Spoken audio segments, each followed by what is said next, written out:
ਮਾਸ਼ਾਅੱਲਾ ਜੀ ਚੱਕ ਨੰਬਰ 138 ਗਾਬੇ ਰਸਿਆਣਾ ਬੜਾ ਉੱਥੇ ਜਿਹੜਾ ਮਾਸ਼ਾਅੱਲਾ ਕੱਲ ਪੁਆਇੰਟ ਉੜਿਆ ਸੀ ਉਹਦੇ ਵਿੱਚ ਆਪਣੇ 3 ਕਬੂਤਰ ਮੋੜ 'ਚ ਪਏ ਸੀ ਤੇ ਮਾਸ਼ਾਅੱਲਾ ਜੀ ਆਪਣਾ ਇੱਕ ਕਬੂਤਰ ਹੁਣ ਬੈਂਡ ਤੇ ਆ ਗਿਆ ਵਿਨ ਕਰ ਲਿਆ ਜੀ ਅਸੀਂ। ਤੇ ਸਭ ਤੋਂ ਪਹਿਲਾਂ ਬਹੁਤ ਬਹੁਤ ਮੁਬਾਰਕ ਹੋਵੇ ਉਸਤਾਦ ਮੁਹਤਰਮ ਜਨਾਬ ਕਿੱਟੂ ਭੱਟ ਸਾਹਿਬ ਨੂੰ। ਉਸ ਤੋਂ ਬਾਅਦ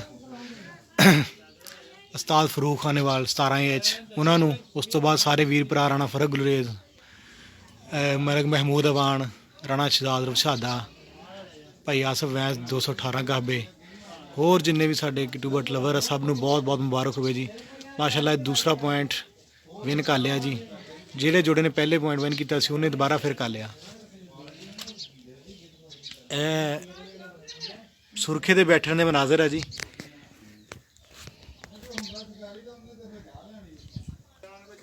ਮਾਸ਼ਾਅੱਲਾ 3:30 ਵਜੇ ਦਾ ਜਿੱਤਿਆ ਹੋਇਆ ਜੀ। ਇਹ 4 ਵਜੇ ਹੁਣ ਬੈਠਣ ਡਿਆ ਆ ਤੇ 2 ਕਬੂਤਰ ਆਪਣੇ ਮਾਸ਼ਾਅੱਲਾ ਉੱਪਰ ਆ ਜੀ ਹਾਲੇ। ਤੇ ਬਹੁਤ ਬਹੁਤ ਮੁਬਾਰਕ ਹੋਵੇ ਸਭ ਭਾਈਆਂ ਨੂੰ।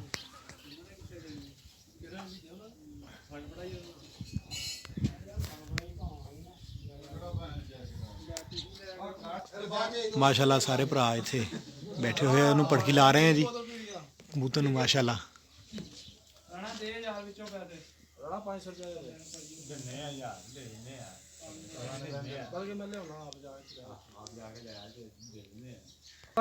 ਰਾਤੀ ਪਤਾ ਨਹੀਂ ਕਿਹਦਾ ਸੀ ਉਹਦਾ 3-4 ਰਹੇ ਨਾ।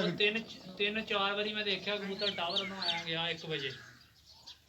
ਆ ਟਾਵਰ ਜਿੰਨਾ ਉੱਚਾ ਆ ਚਾਂਦ ਦੀ ਚਾਂਦ ਨਹੀਂ ਦੇ ਸਵੇਰੇ ਨਹੀਂ ਕੋਈ ਉੱਠਿਆ। ਸਵੇਰੇ ਕੋਈ ਨਹੀਂ ਉਹ ਬੜਾ ਬੜਾ ਜਾਣਦਾ ਛੇੜ ਮਾਰਨ ਦੇ ਦੁਪਹਿਰ ਦੇ ਨੂੰ। ਹਾਂ ਉਹਨਾਂ ਨੇ ਕਿੱਥੇ ਛੱਡਣੀ। ਓ ਯਾਰ ਸ਼ਾਹ ਨੂੰ ਵੀ ਪੁੱਛੋ। 6 ਦੀ ਸੂਈ ਸੀ ਇਹਨਾਂ ਦੀ। ਹਾਂ 3 ਵਜੇ ਤੋਂ ਬਾਅਦ ਮੁੜਦਾ ਫਿਰ ਸੂਤ ਹੋ ਜਾਵੇ ਉਹ ਕਬੂਤਰ ਫਿਰ 6 ਜਾਵੇ। ਚਲਾ ਚੰਦਿਆ ਉਹ ਕਰ ਦਿੱਤੀ ਆ। ਇਹ ਤਾਂ ਹੁਣ ਬੈਠਣ ਦੇ ਮਨਾਜ਼ਰ ਹੈ ਜੀ ਉਹੀ ਲਾਈਵ ਦਿਖਾ ਰਹੇ ਆ। ਮਾਰ ਖਾਦੀ ਹੈ ਸਾਡਾ ਜੀ ਬਿਸਮਿਲ੍ਲਾ ਜੀ ਮਾਸ਼ਾਅੱਲਾ। ਫਰੂਕਾ ਲੱਗਾ ਤੂੰ ਸ਼ੁਰੂ ਕਰਤੀ ਹੈ। ਹਾਂ ਉਹ ਇਦਾਂ ਨਾ ਕਰੋ ਕਿਉਂ ਜੀ ਗਰੁੱਪ ਆ ਗਿਆ ਹੁਣ ਵੀਡੀਓ ਚਲਾ। ਹਾਂ ਆਇਆ ਹੁਣ ਤੈਨੂੰ ਕਹਿੰਦੇ ਇਹ ਜੀ ਰਾਣੇ ਸ਼ਹਜ਼ਾਦ ਰਫਸ਼ਾਦੇ ਦਾ ਭੂਰੇ ਦੇ ਬਹਿੰਦੇ ਹੋਏ ਮਨਾਜ਼ਰ। ਆ ਲੈ ਲਾਈਵ ਟੈਲੀਕਾਸਟ ਕਰ ਰਹੇ ਆ। ਇਹ ਲੋ ਜੀ ਬੈਗ ਹੈ ਜੀ ਮਾਸ਼ਾਅੱਲਾ।